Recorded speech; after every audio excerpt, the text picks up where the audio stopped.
Good afternoon, everyone. Grain futures sharply higher wheat is the story, as it's been most of the week. When you look back to Tuesday night, early Wednesday morning, wheat futures were at the worst levels of pricing since their late October, early November highs. The price was slumped, and now we've put 50 cents on in just over 2 days of trading time. And, of course, it's tied to the Russian story that they're likely going to be putting duties or taxes on their exports to slow their runaway food inflation that they have. Corn and soybeans, they were trading both sides of unchanged this morning when wheat had a firm start on this continued news that this maybe is coming.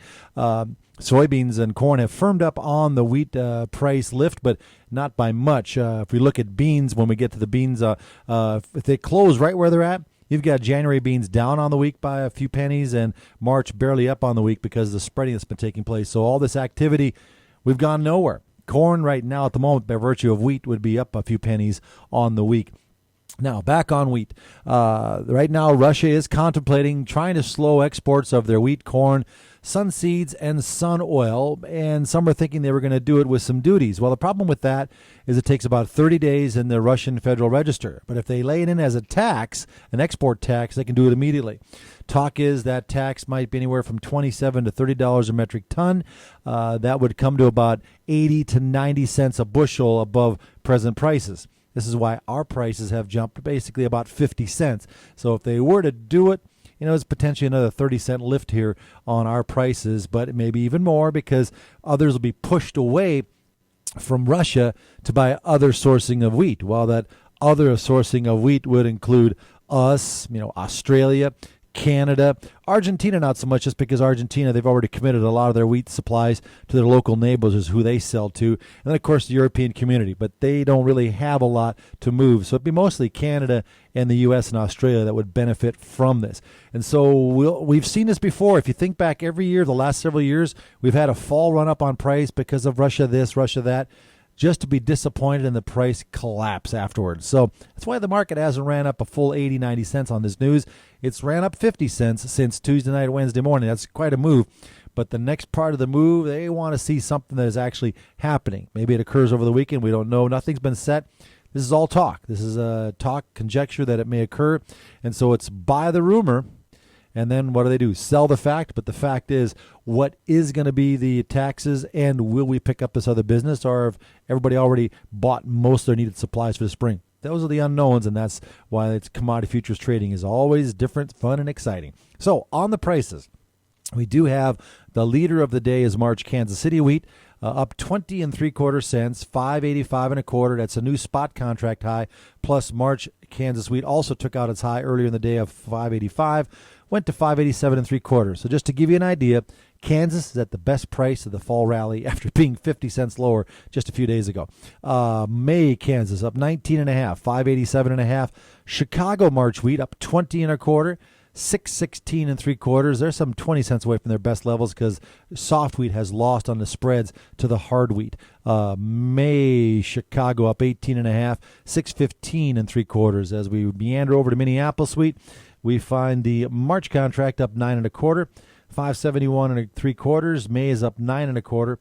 5.80. Now, corn futures were lower on the session earlier today, and now from being down 3, they're up 2 cents on the March contract at 4.23 1/4. May's up 2, 4.26 1/4. Same thing for beans. They actually were lower a little bit this morning. Night session, they were higher, lower. Then this morning, higher, lower. Several times we crossed the unchanged mark. Forecast for South America are a little wetter for northern Argentina, but drier for northern Brazil. And remember, Argentina is trying to get the rest of their crop planted. They're probably about 70 to 80% done. It's kind of hard to kill a crop when it's in the bag or just put in the ground. And there's the old adage, plant in the dust, the bins will bust, because, if the rains come later, the best time to have a drought's in the wintertime or ahead of planting. Now, in regards to Brazil, their crops went in late, went in too dry, but now they've been getting rains. And the crop is just out of the ground. And, yes, forecasts do dry out after this weekend.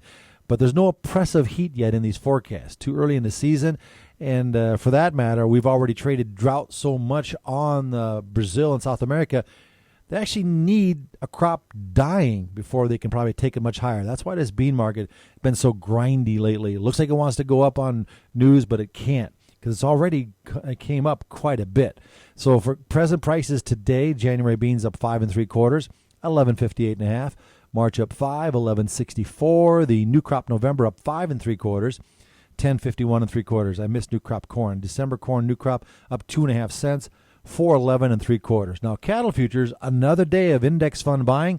Box beef lower again, down $1.02 on choice, down $2.21 on select at $1.9627. Cash trade pretty much done this week at 108.